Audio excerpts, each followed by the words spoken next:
Often in relationship, there is one person who is a little bit more of the pursuer. They are looking for that intimacy and that connection.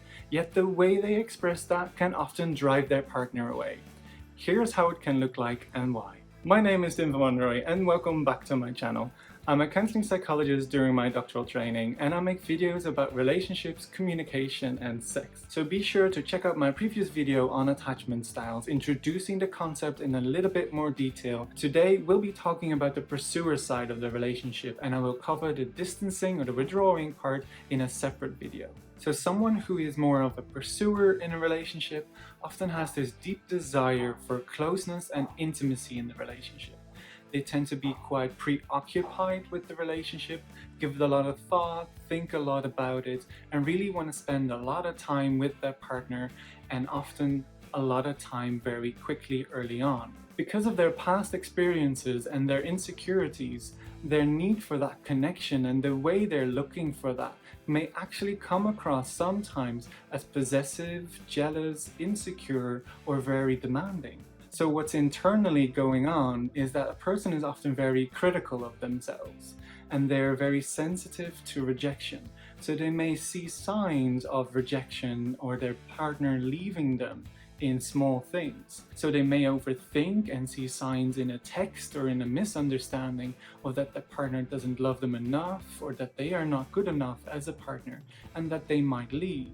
So because they've learned to be quite expressive about their insecurities, their reactions can actually come across as quite provocative and expressive. One of the underlying reasons sometimes why someone can be so expressive is with their anger or with their jealousy is to try and keep the partner engaged, to keep them present and connected with them. And in terms of intimacy, intimacy is often pursued as a form of connection with the other person and often focused on the pleasure and the needs of the other in hope that that will increase their love for them or the connection in the relationship. And what tends to happen quite a lot is that they attract a partner who is more distancing or more withdrawing in the relationship. So what happens then is sort of a dance. As the one person who leans in, the pursuer, the other person leans out. And the more one leans in, the more the other leans out. So the more the pursuer is asking for that validation, someone who is distancing tends to want more alone time and less of what they're asking for.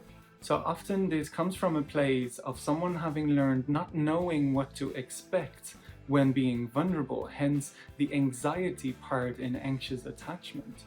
They may have had caregivers or past relationships in where their needs were met on some moments and the other moments they may have experienced as intrusive or overbearing or overprotective. So overall, someone like this tends to be quite positive about their partner, tends to be asking for the validation and the reassurance of their partner. Yet because they are quite critical of themselves and can blame themselves for things that go wrong, that validation that they're getting doesn't feel that fulfilling as they were hoping. So be sure to subscribe to the channel to be notified on future videos like this one on the pursuer and distancer dynamics. Thank you so much for watching.